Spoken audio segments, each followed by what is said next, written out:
আমরা কলম্বিয়ায় আছি, অবৈধ ব্যবসার কার্টেলগুলোর জন্য এক স্বর্গরাজ্য। এখানেই আমাদের পরিচয় হয় ক্রিসের সঙ্গে, যে 15 বছর পর মাত্রই কারাগার থেকে বেরিয়েছে। সে প্রথমেই যা করে তা হলো স্থানীয় কবরস্থানে যাওয়া। যে কবরটি সে দেখতে যায় তাতে লিওনোরের নাম লেখা, সম্ভবত হারিয়ে যাওয়া এক ভালোবাসা। এরপর ক্রিস তার প্রতিশোধের পরিকল্পনা শুরু করে। সেদিন বিকেলে সে এক বিশাল প্রাসাদের বাইরে ঝোপের আড়াল থেকে নজরদারি করতে থাকে, যতক্ষণ না সে যাকে খুঁজছে তাকে দেখতে পায়। এক বিলাসবহুল গাড়িতে এক তরুণী যাচ্ছে, তার সঙ্গে রয়েছে তার দেহরক্ষীরা। ক্রিস তাকে অনুসরণ করে এক অভিজাতা বিদ্যালয় পর্যন্ত, যেখানে তরুণীটি ক্লাসে অংশ নিতে থেকে যায়। দিনের শেষে এলিসা বাড়ি ফিরে আসে, যেখানে তার বাবা তার দিন কেমন গেল তা জানার জন্য অপেক্ষা করছে। তবে একেবারে সাধারণ কিশোরীর মতোই বাবাকে উপেক্ষা করা আর ফোনে ডুবে থাকা সে বেশ ভালোই পারে। তার বাবা ভিসেন্তে তাকে বলে যে গুরুত্বপূর্ণ অংশীদারদের সঙ্গে একটি পার্টি হবে, আর সে চায় এলিজা সেখানে উপস্থিত থাকুক এবং ভদ্রভাবে আচরণ করুক। এটা খুব বেশি কিছু চাওয়া নয়। তার সোনায় মোরা জীবনের কথা বিবেচনা করলে ভাইসেন্তে ব্যবসায় নির্মম, কিন্তু তার মেয়ের ক্ষেত্রে সেই তার পুরো জীবন এবং তার দুর্বলতা। স্ত্রীর মৃত্যুর পর তার কাছে বাকি আছে শুধু সে দৃশ্য বদলে আমরা শহরের কেন্দ্রে থাকা এক ক্যাফেটেরিয়ায় যাই, যা বন্ধ হওয়ার উপক্রম। অ্যালেক্স ম্যানেজার কিছুটা নার্ভাস। এক লোক ঢুকে কেক চেয়েছিল, কিন্তু ঘন্টার পর ঘন্টা কেটে গেছে আর সে তা ছোঁয়নি, একটি কথাও বলেনি। সে শুধু পেছনে অদ্ভুত ভৌতিক ভঙ্গিতে বসে আছে, আর এখন অ্যালেক্সকে তাকে চলে যেতে বলতে হবে। লোকটা ভীষণ অস্বাভাবিক। অ্যালেক্স তার কাছে গেলে সে তার হাত চেপে ধরে এবং তাকে বসতে বাধ্য করে। তখনই সে খেয়াল করে যে লোকটার এক হাত ধাতুর, আর তার ভেতরে আছে এক অত্যন্ত ধারালো ছুরি, যা এখন তার দিকেই তাক করা। লোকটা সেই ছুরি দিয়ে কেক কাটে এবং অ্যালেক্সকে একটু দেয়, যার হৃৎপিণ্ড খুব দ্রুত ধুকপুক করছে আর ভয় তাকে গ্রাস করছে। যেন আকাশের পাঠানো দূত। বাইরে এক পুলিশ টহল গাড়ি এসে থামে, আর লাল নীল আলো দেখে লোকটা স্পষ্টভাবেই টান টান হয়ে যায়। এক নারী পুলিশ কর্মকর্তা এগিয়ে আসে, আর লোকটার হাতে ছুরিটা দেখে নিজের অস্ত্র বের করে তাকে ধীরে দাঁড়াতে এবং হাত পেছনে রাখতে নির্দেশ দেয়। কিন্তু লোকটা শুধু উঠে দাঁড়ায় এবং হেঁটে চলে যায়। কর্মকর্তাটি জানে যে পরিণতি ছাড়া সে তাকে গুলি করতে পারবে না, আর অ্যালেক্সের নিরাপত্তার কথা ভেবে তাকে চলে যেতে দেয়। তারা একসঙ্গে দোকান বন্ধ করে, আর কর্মকর্তা তাকে বাড়ি পৌঁছে দেওয়ার প্রস্তাব দেয়, কিন্তু তার ঘটবে না। চেনা লোকটা পেছনের সিট থেকে বেরিয়ে আসে এবং এক ঝটকায় নারী পুলিশ কর্মকর্তাকে হত্যা করে, তারপর অ্যালেক্সের কাছে গিয়ে পেছন দিক থেকে তাকে কাবু করে ফেলে। পরের দিন এলিসা ক্লাসে যাওয়ার পথে ছিল, তখন এক লোক গাড়ির জানালায় ধাক্কা দিতে শুরু করে। তাকে ভিখারির মতো দেখায়, কিন্তু আসলে সে ছদ্মবেশী ক্রিস। সে গাড়িটা ছিনতাই করে এবং এলিসাকে তাড়া করে। তাকে ধরার পর সে তাকে গাড়ির ডিকিতে ঢুকিয়ে দেয় এবং প্রচন্ড গতিতে পালায়।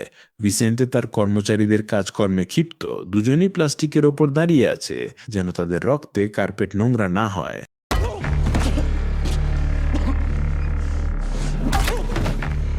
এদিকে ক্রিস শহর ছেড়ে দূরে সরে যায়, কিন্তু এলিজাকে পানি দেওয়ার চেষ্টা করলে সে পালিয়ে যায় এবং জঙ্গলের মধ্যে দৌড়ায়।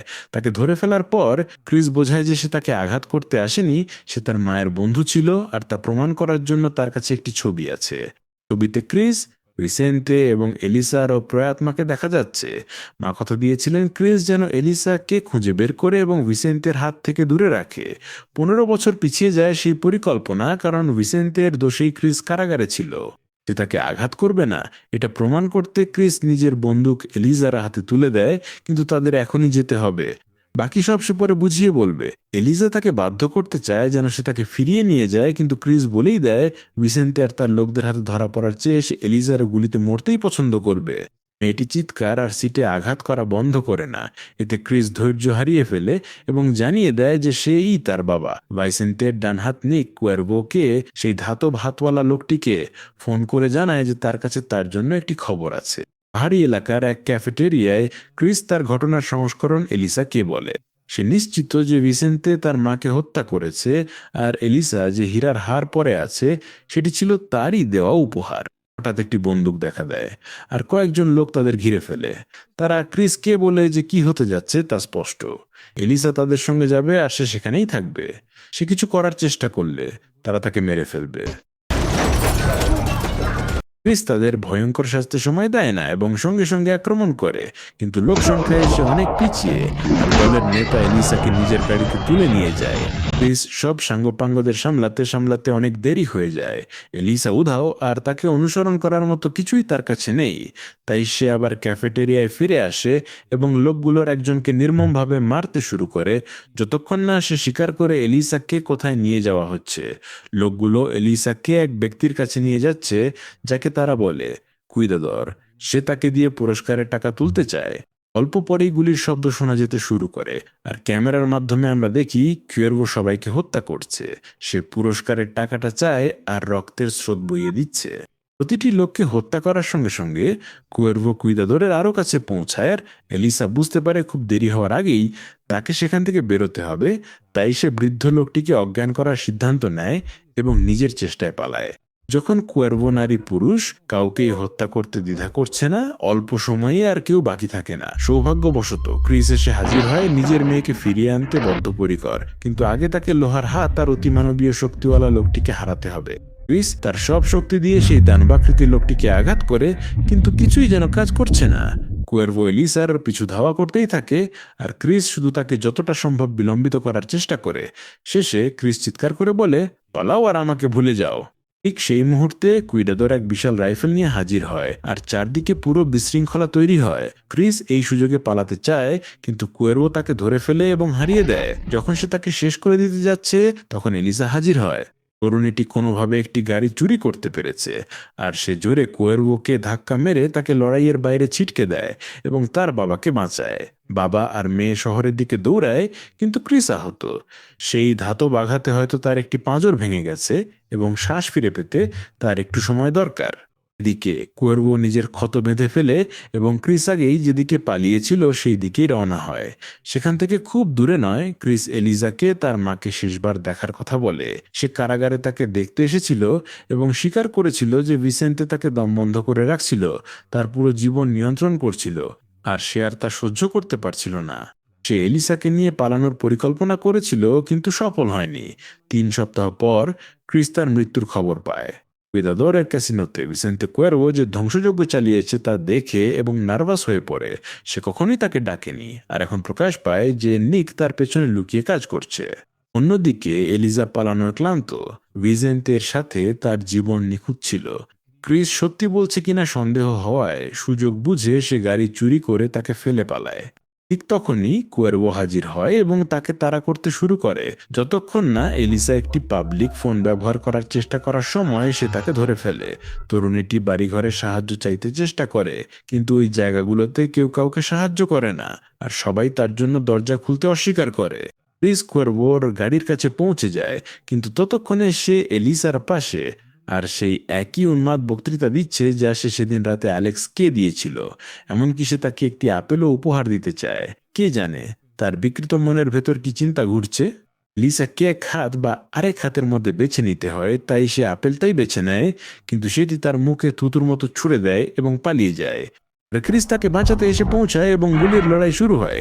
যখন সে আবার নিজেকে সামলে রিলোড করতে পারে, তখন কুয়েরভোর শটগান এলিসার মাথায় ঠেকানো, আর ক্রিসের করার কিছুই থাকে না নিজের অস্ত্র নামিয়ে রাখা ছাড়া।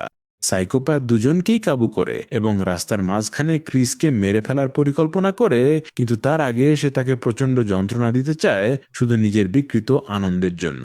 প্রতিটি আঘাতে শোনা যায় ক্রিসের হাড় ভাঙার শব্দ, যতক্ষণ না এলিসা তাকে থামতে চিৎকার করে বলে আর কুয়েরভো তাকে অজ্ঞান করে দেয়। পরদিন সকালে ক্রিস জেগে ওঠে এক গাছে ঝুলন্ত অবস্থায়। এক টায়ারই তাকে জীবন আর মৃত্যুর মাঝখানে ধরে রেখেছে। সে ঘন্টার পর ঘন্টা ভারসাম্য ধরে রেখেছে, যতক্ষণ না ভিসেন্তে তাকে খুঁজে পায়। ভিসেন্তে টায়ারটিতে লাথি মারে আর ক্রিস শ্বাসরুদ্ধ হতে শুরু করে, কিন্তু তারপর দড়িটা কেটে দেয়। নিক ক্রিসকে মেরে ফেলতে উদগ্রীব, কিন্তু কুয়েরভোর কাছে এলিসা আছে এবং আপাতত তাকে দরকার। তাছাড়া ভিসেন্তে জানে কিছু একটা মিলছে না। গাড়ির ভেতরে ভিসেন্তে ক্রিসকে স্বীকার করে যে এলিসার মায়ের মৃত্যুর সঙ্গে তার কোনো সম্পর্ক ছিল না। তারা দুজন একই নারীকে ভালোবাসতো, আর এর বেশি কিছু নয়। সে স্বীকার করে তাকে বিশ্বাসঘাতকতা করে কারাগারে পাঠিয়েছিল। তার স্ত্রী আত্মহত্যা, এতে তার হাত ছিল না, কিন্তু এখন এলিসা তার কারণে ঝুঁকিতে। তখন কুয়েরভো ভিসেন্তে কে বৈঠকে ডেকে জানায় নিক বলেছিল এলিসা অপহৃত হয়েছে। সে কখনোই টাকা চায়নি, সে শুধু ভিসেন্তেকে হত্যা করতে চায়। ফোন রাখার সঙ্গে সঙ্গেই ভিসেন্তে নিজের বন্দুক বের করে নিকের ঘাড়ের পেছনে গুলি করে তার সিংহাসন দখলের পরিকল্পনা পূর্ণ হওয়ার আগেই তাকে মেরে ফেলে। ভিসেন্তে ক্রিসকে বলে যে কুয়ের্ভো এক বিপজ্জনক হুমকি। অনেক আগে তারা অংশীদার ছিল, কিন্তু তার রক্ত পিপাসা ছিল অতৃপ্ত। এক রাতে ভিসেন্তে তাকে মারার জন্য 15 জন লোক পাঠিয়েছিল, আর তারা ব্যর্থ হয়েছিল। তারা যা পেয়েছিল তা শুধু তার হাত। মুক্ত হতে কুয়ের্ভো নিজের হাত দাঁত দিয়ে কেটে ফেলেছিল, আর এখন সে এক হাঁটতে থাকা দানব যার হাতে তার মেয়ে। খুব অল্প সময় পর ভিসেন্তে দেখা করার জায়গায় পৌঁছায় এবং ক্রিসকে মুক্ত করে। বিষয়টা এলিজাকে নিয়ে, সে নিরাপদ হলে তারপর তারা নিজেদের অসমাপ্ত হিসাব মেটাবে। নিরস্ত্র অবস্থায় ক্রিস জায়গাটা ঘুরে বেড়ায়, ঠিক যেমন ভিসেন্টের লোকেরাও, যাদের একে একে কুয়ের্ভো হত্যা করে। প্রতিটি মিনিটের সঙ্গে ভিসেন্টে আরো একা হয়ে পড়ে, যতক্ষণ না শেষ পর্যন্ত তাকে কোণঠাসা করা হয়। কুয়ের্ভো এলিসাকে একটি কনভেয়ার বেল্টের ওপর রেখেছে। সে ভয়ঙ্করভাবে তাকে হত্যা করতে চায় এবং ভিসেন্তেকে তা দেখতে বাধ্য করতে চায়। সে তাকে বাঁচাতে পারে, কিন্তু তার জন্য তাকে এলিসার হাত কেটে ফেলতে হবে। এটাই তার প্রতিশোধ। ভিসেন্তে মরিয়া চেষ্টা নিয়ে লাইনের একদম শেষে দৌড়ায় মেশিনটা থামানোর জন্য, আর ক্রিস কুয়ের্ভোকে বিভ্রান্ত রাখে। কিন্তু সাইকোপ্যাথ সবকিছু এমনভাবে বদলে দিয়েছে যে কোনো কিছুই যন্ত্রটাকে বন্ধ করতে পারে না। বিশাল মেশিন ভিসেন্তে যাই ছুড়ে দেয় সব গিলে ফেলে, আর এলিসা ক্রমেই আরও কাছে চলে আসে।